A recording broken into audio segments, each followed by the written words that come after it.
Like a lot of people, I have a love-hate relationship with technology.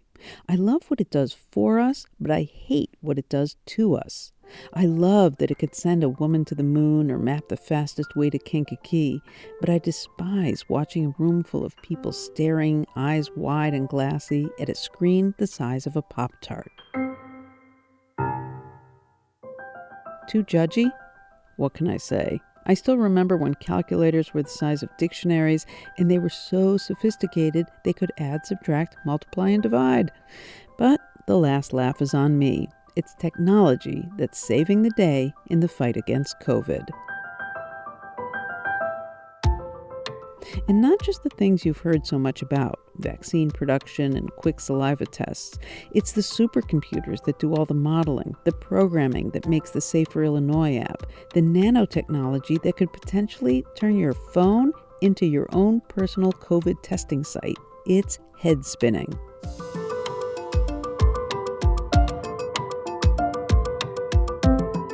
Today on Rising to the Challenge, we're talking technology and engineering in the U of I system. It's brainy, it's abstruse, I'm a rhetoric major, and even I think it's super cool.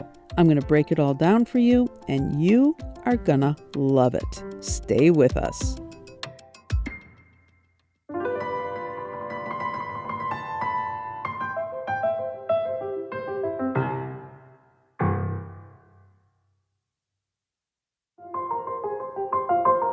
The mystery virus started here in the city of Wuhan.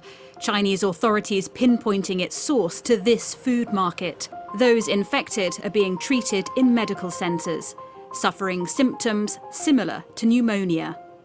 We're deeply concerned both by the alarming levels of spread and severity and by the alarming levels of inaction. We have therefore made the assessment that COVID-19 can be characterized as a pandemic. I think Americans should be prepared that they're going to have to hunker down significantly more than we as a country are doing.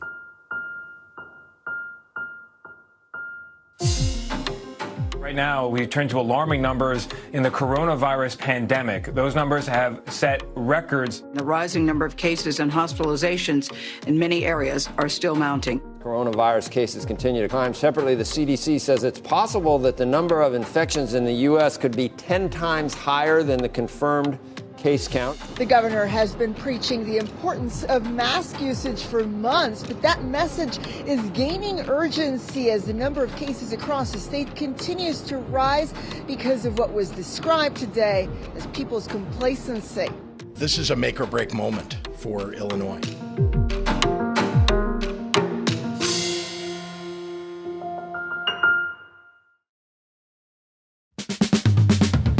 One of the most crucial cogs in the COVID mitigation plan at UIUC is the Veterinary Diagnostic Lab.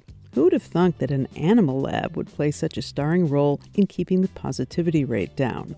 But it did, and I'm going to explain how.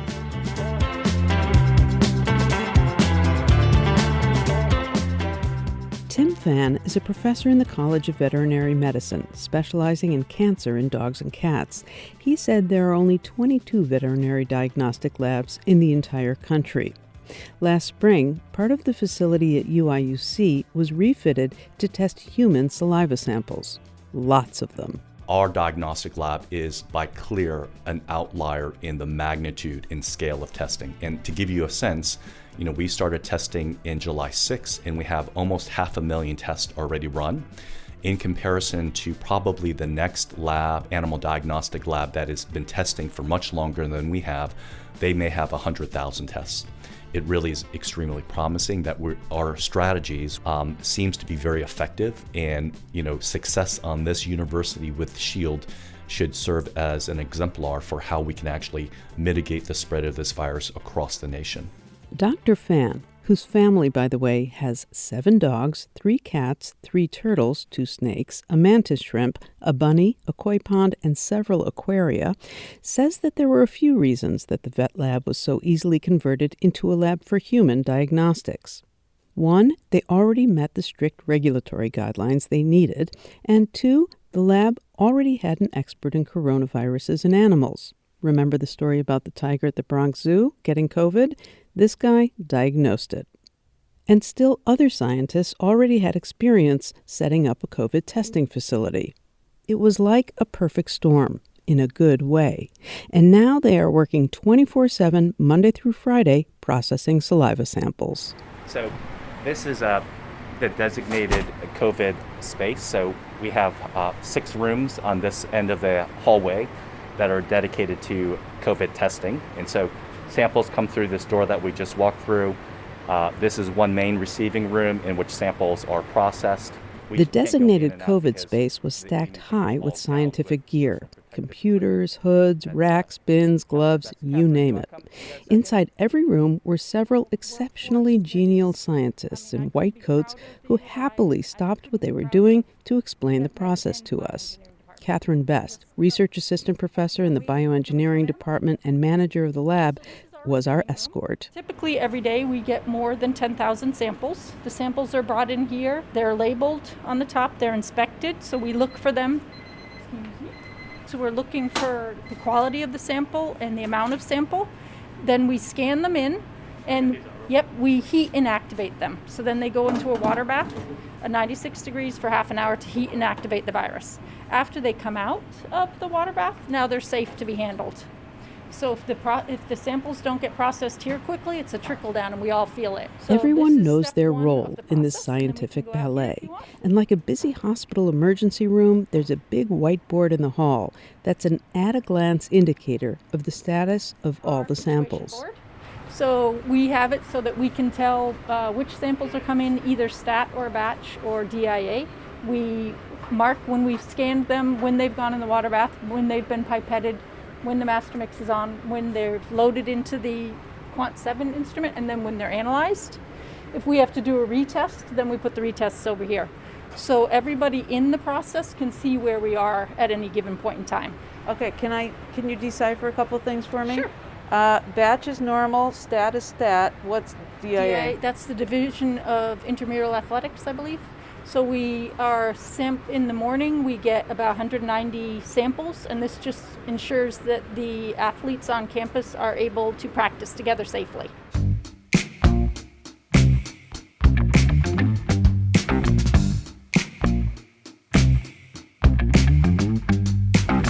After the hot water bath, the next step is the additives the samples need.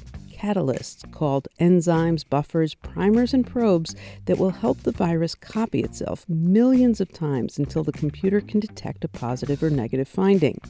These additives are called the master mix, which is made by hand and must be kept on ice. Then 5 microliters of master mix, which is the equivalent of 1/10 of a teardrop, is sucked into a pipette and combined with 5 microliters of saliva in tiny wells, all done by hand. Each plate of wells is maybe the size of a postcard. 4 of those are loaded into a computer the size of a mini fridge, and that eventually spits out the results. Here's Abigail Renbaum. And how many? There are 380 in each? Yeah, 384 samples in each plate. So you can do 3, 6, 9, 12, 15, 16, 17, 18, 19, like 2,000 in an hour? Roughly, yes. When we are, getting everything out and when we're really busy, for sure, definitely, yeah. Aside from the computer analysis of the samples, I was shocked that everything was done by hand. For some reason, perhaps too many episodes of CSI, I just sort of assumed it was all automated. Catherine Best. We do have robotics. We love robotics. However, I think humans are still faster and better at this moment in time. There are a few robots in the labs, and others being specially designed to be brought in to save man-hours. But for now, every sample is still lovingly processed by hand until the results come in. But wait, that's not all. Meet Yvette Vlach, a positive hunter. A positive hunter is somebody who has to go back through the samples that have already been processed, and if they have been called positive the first time, then basically You have to go back through the samples and pull the positives out of the racks and then put them in a separate rack and then retest them, essentially. So that's why we do it, just to make sure before we report out to someone that they have a positive result, that it is in fact positive. So that can keep us on our toes also.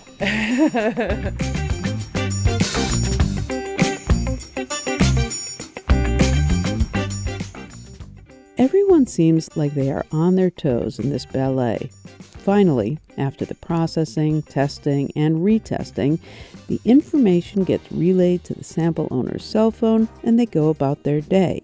And the COVID conveyor belt keeps moving the samples through, over and over and over again.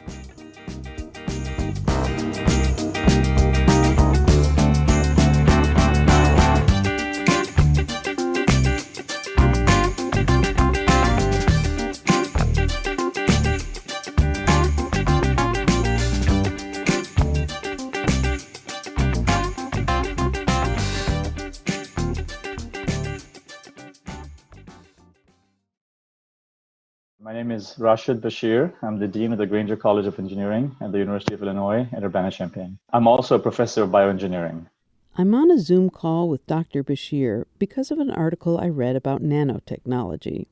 Now, at the time, I didn't really even know what nanotechnology was, other than what it implies. You know, technology that is really, really, really small. But then I read that Dr. Bashir and his team were developing a COVID test that employs the camera on your cell phone to read the result whenever and wherever you want. I was hooked.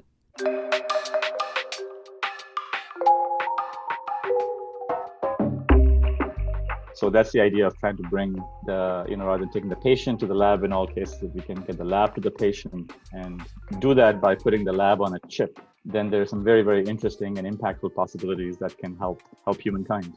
Bringing the lab to the patient requires everything in the lab, chemicals and processes and tests and medicines, to fit into very, very small spaces, like on a computer chip or cartridge.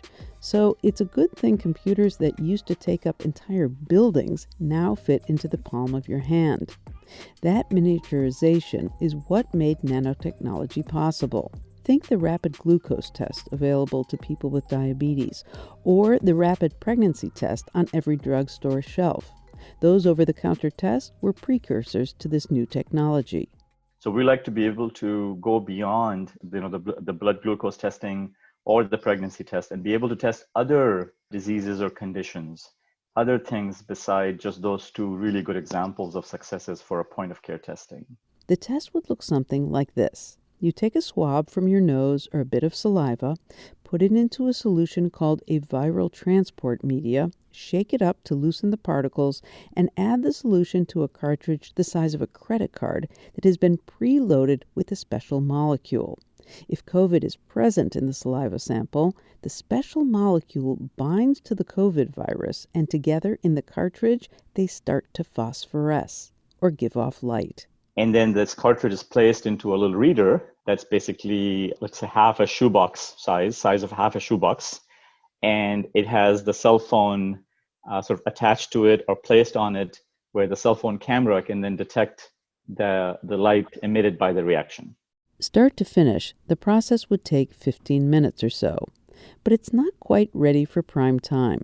They still have to figure out how to get the saliva into the cartridge without spills or contamination. For any new approach now, we just have to figure out, how we resource it, how we find the funds for the manufacturing challenges in this approach of this cartridge fabrication and the system design. Then there are the regulatory challenges and problems in scaling the whole thing up. Nevertheless, Dr. Bashir is optimistic that the next steps can be taken within a year. After the first prototype is sort of demonstrated, then I think it becomes a matter of how quickly we can bring in those expertise and resources to then really take it through manufacturing. We're also talking to potential commercial partners who we could get engaged with, who might be interested in helping us commercialize this. Being on the cutting edge of biomedical research, his specialty is nanotechnology in cancer detection and infectious disease diagnostics, was not the most likely or predictable path for Rashid Bashir, who grew up in Pakistan and didn't come to the United States until he was 15. He may not have predicted this kind of career for himself, but his father did. He came here when he was a naval officer in Pakistan Navy. He came here for training years ago, and he just kind of fell in love with all that America has to offer, and what it stands for and what it stood for and what it stands for. So that's how that happened. We came here, and then just long story short, I could have never imagined that I would be where I am today. Today, he is not only the Dean of Engineering and a professor of bioengineering, he also holds a distinguished chair. He also has authored or co-authored over 250 journal papers, over 200 conference papers and conference abstracts, and over 100 invited talks. He also has been granted 45 patents. Just to give you a flavor, some of his randomly selected paper titles include DNA-mediated fluctuations in ionic current through silicon oxide nanopore channels, and dielectrophoretic separation and manipulation of live and heat-treated cells of listeria on microfabricated devices with interdigitated electrodes.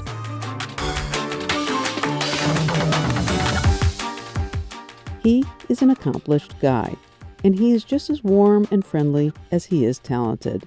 But interestingly, it wasn't until late in his training, and he had a lot of training, that he thought about engineering as it applied to medicine.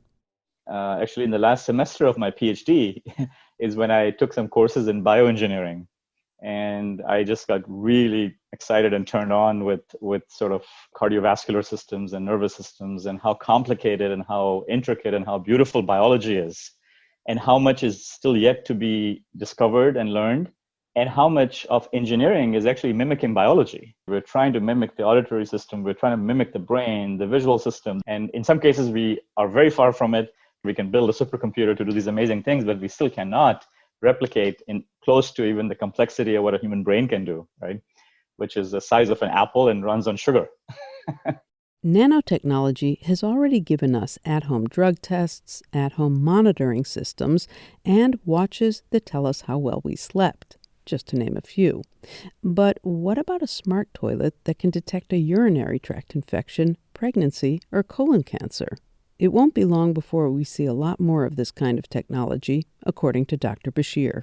I do believe absolutely that in some years to come, maybe 20 years or even earlier, I think we would have many of these devices around us which can be measuring the state of your health, whether it is breath analysis, whether it is body fluids that are excreted, or whether it is fluids that you take out, right? There is also sensors and devices now that are, wearables.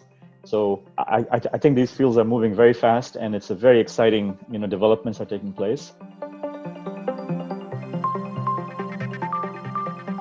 Rashid Bashir, Dean of the Grainger College of Engineering at the University of Illinois, Urbana-Champaign.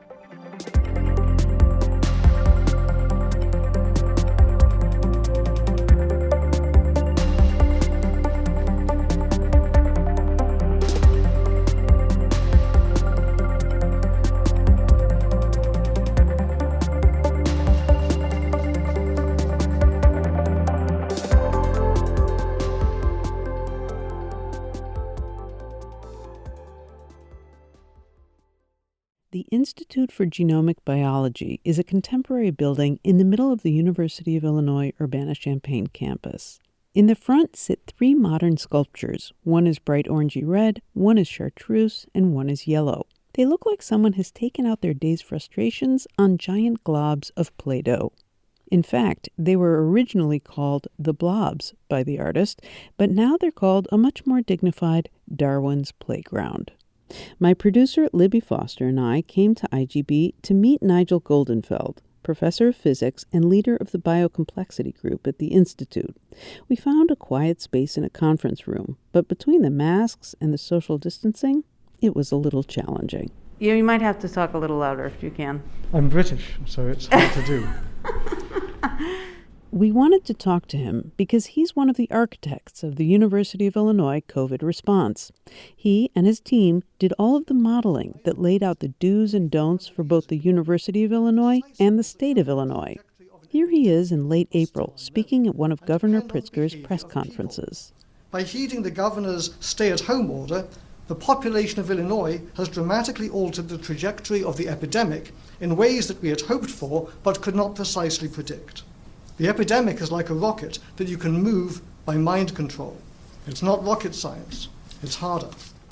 Based on the data they collected and some math wizardry, they were able to predict how many times to test people, how many people would likely comply with mask wearing and social distancing, how to get results faster for the high-risk folks, etc. And, as it turns out, modeling may be complicated, but it's nothing new. The equations that describe epidemics had been written down by mathematical epidemiologists nearly 100 years ago. And they're relatively simple extensions of what people do in mathematical ecology. So what these models typically do is they say, let's follow the progression of people with various stages of the disease. So somebody might be just completely uninfected, just a susceptible person who could get infected. Or there could be somebody who has been infected and is now infecting other people. There could be people who've died. And so then you make a model that sort of roughly says what is the probability that if you're in one of these categories, you then transition to the next category. And the modeling that he and his team did enabled the university to reopen this fall when many others couldn't. I figured these supercomputers would be the size of, say, the Pentagon. But Goldenfeld assured me it's just a garden variety supercomputer you could get off the shelves at Walmart.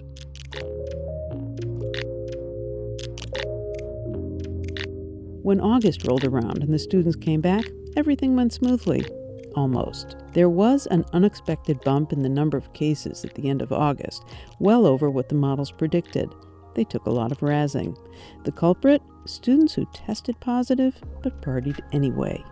We famously got lampooned in the geek comic XKCD, so that was very funny. But the more serious point is this, that non-compliance is not just something restricted to students. We see it, for example, in Washington, D.C.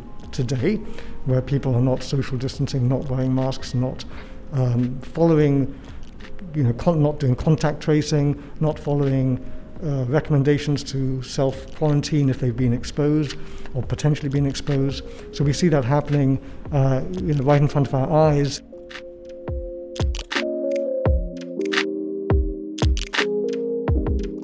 Because of their modeling, the university was able to identify and contain the outbreaks at the end of August and beat the infection back to, on the day we spoke to Dr. Goldenfeld in early October, 0.3%. Since then, it's dropped to less than half that. Yesterday, I think we had 7 cases that came up on campus. But this kind of modeling is not just as simple as plugging in numbers. With epidemiology, you actually have to worry about how people are going to behave once they hear the prediction. So if they, for example, know that, oh dear, there's a prediction is the epidemic is going to get a lot worse, well then everybody will go and hunker down in their basement, socially distance like crazy, and the epidemic won't get worse. And then they'll say, hey, you told us it was going to be a terrible epidemic. It was nothing. So then they will go out and have a good time and take less care. And then, of course, then the numbers will start to rise. And so human behavior will change the predictions as a result of the predictions themselves existing. As if it wasn't complicated enough. But physicists are multi-talented. If you're a physicist, mathematician, sleuth, this is the job for you.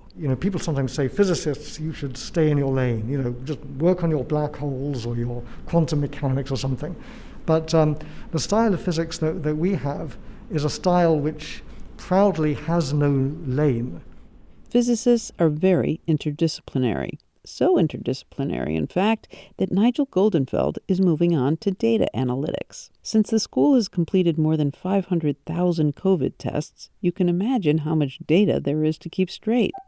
But still, with all his experience as a modeler, I had to ask if he could model something about the future of the pandemic. If you're asking, are we near the end of COVID, I would say no. Even if there's a vaccine was developed tomorrow that worked and was safe, it would take a long time before it was generally available. We don't even know how well it would work, how long it would work for. So I think the sort of measures that we're doing right now are going to be with us for some time. Now all he has to worry about is what's going to happen when the weather turns cold, people go inside, the flu season gets going, and 2021 comes barreling through.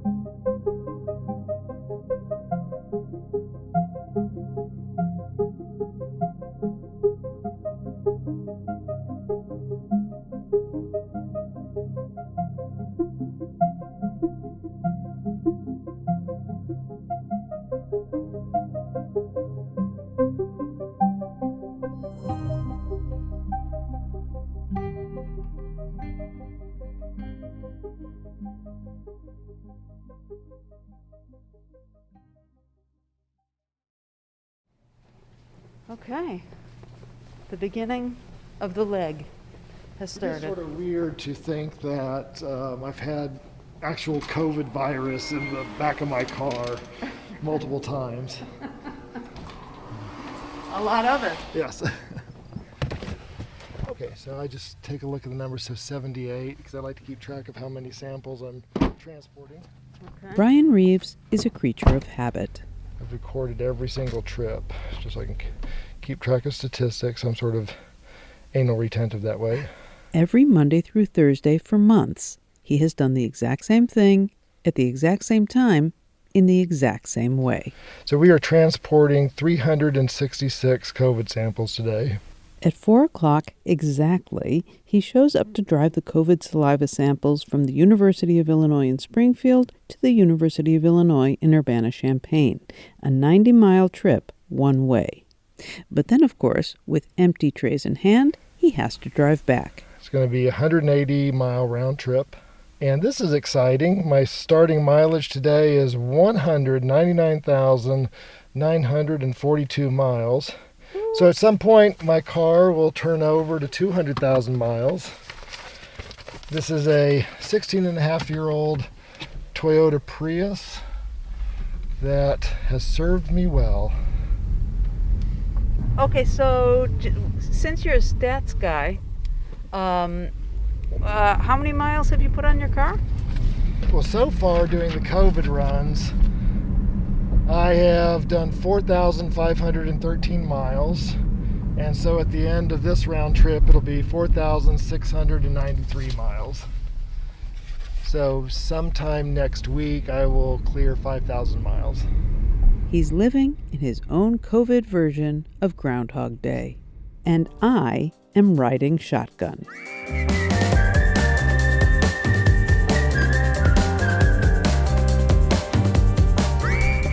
Yeah, so actually the first thing we're going to do is we're going to stop at the gas station here before we get on the interstate so I can get my Coca-Cola, get my caffeine going.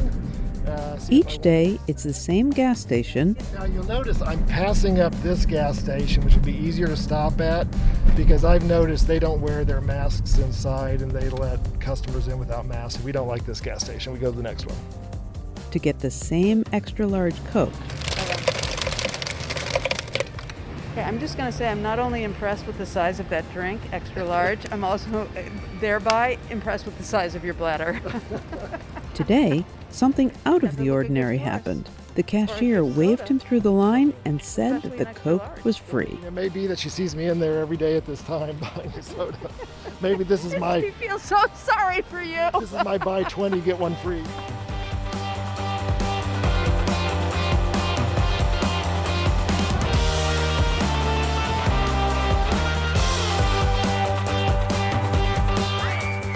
After that unpredictable pit stop in an ocean of predictability, we got back in the car and out onto the open road.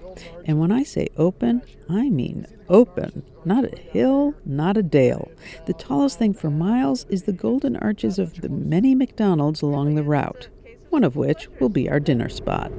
This seems like a silly question because I think I know the answer, having known you as long as I have. Do you always get the exact same meal at McDonald's? Yeah. I'm not a foodie. All through middle school and high school, I had the exact same lunch every day. What was it? Peanut butter and jelly sandwich. And you know what? I cannot stand peanut butter and jelly sandwiches to this day. But I was fine with it. I will eat the same thing over and over and over and over. And then one day I'll just be like, nope, I'm done. Told you he was a creature of habit. Last March, when the university system sent kids home and went online due to COVID, Bryan Rives didn't have much to do. He is the director of the University of Illinois Springfield's Sangemon Auditorium, which had just gone dark. No performances, no crews, no scheduling, no audiences, no planning. So he called the administration and said, "I'm free if you need help." A few weeks later, he started driving. Endlessly. To me, this is something that's really needed. I mean, there is obviously a healthcare crisis going on right now. And if me sitting in the car for 3 hours a day helps out, I'm glad to do it. I don't have any family in town. I don't have kids. I'm not dealing with schooling issues or child care issues. And, you know, I'm not a nurse. I'm not a doctor, but I can drive spit. So that's what I do. We were maybe 20 minutes into our 90-minute drive when Bryan pulled out a Tupperware container full of homemade-looking cookies. Here, this is the point where I would open up that tub of cookies and try a cookie. So if you wanna, let me help you out here. Why don't we each try one of these cookies? I want to say for the people who cannot see them, they look delicious. Yes. These are chocolate chip cookies, but they're made with discarded sourdough starter. Because I've been, doing a lot of baking during the COVID shutdown, and these are delicious. They are very cake-like, so I'd love you to try one and tell me what you think. I will. I can definitely taste the sourdough. He may not think he's good, but he is thoughtful. He named his sourdough starter Bubba and feeds him every day. Food is a big part of this trip. Since the COVID shutdown started, I think I've gained easily about 15 pounds. So, doing the McDonald's meals on the road, that doesn't help. But it's kind of like just eating in the car is something else that it makes the time go by. Otherwise, it's 3 hours of just staring at the road. And there is a lot of just staring at the road. On the day I drove with him in early October, it was Bryan's 26th trip. That's 78 hours so far of staring at the flatlands of Illinois. Now me, I'm a born and bred flatlander, so I'm kind of used to the whole soul-crushing landscape of the Midwest. But surprisingly, Bryan isn't.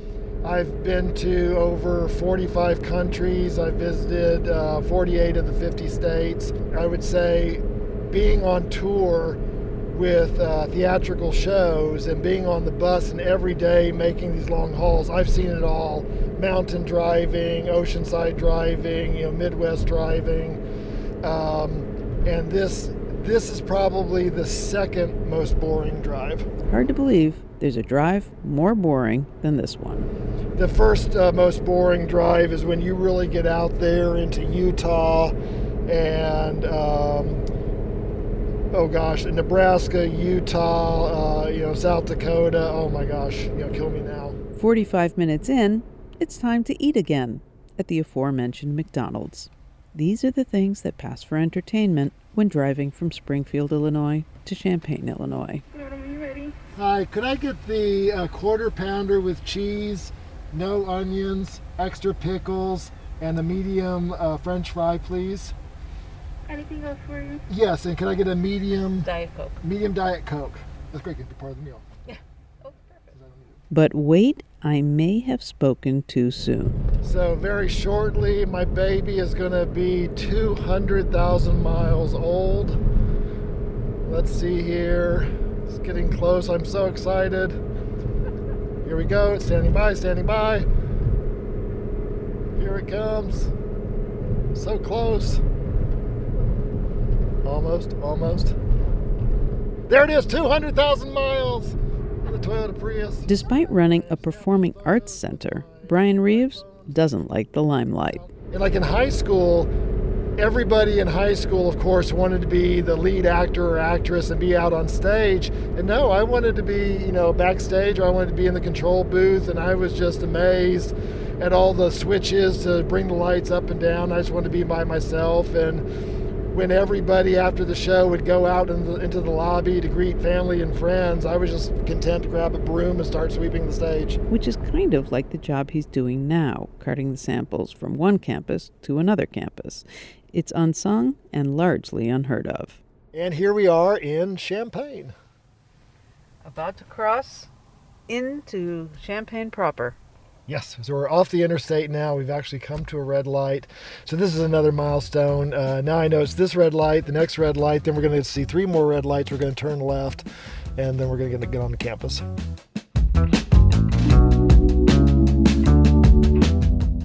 Here we are. We're parking. And now we're going to get the samples out. And with that, our 90-mile adventure came to a close. Okay, this is where I try to be manly and do this all in one trip as I stack up these 4 containers. Yeah, there we go. With the saliva samples safely in the lab in Champaign, Bryan wastes no time in getting new, empty trays back in the car for the return trip. Soon, he'll only be making 1 trip a week as other drivers step up to the plate and a diagnostic lab opens on the Springfield campus. But even without 26 trips to Champaign, Rives has plenty to keep him busy. The University of Illinois Springfield Sangemon Auditorium Performing Arts Center is waking from its hibernation and opening to performances streamed to audiences online. There's baking to be done, and there's always Bubba, the sourdough starter, to feed.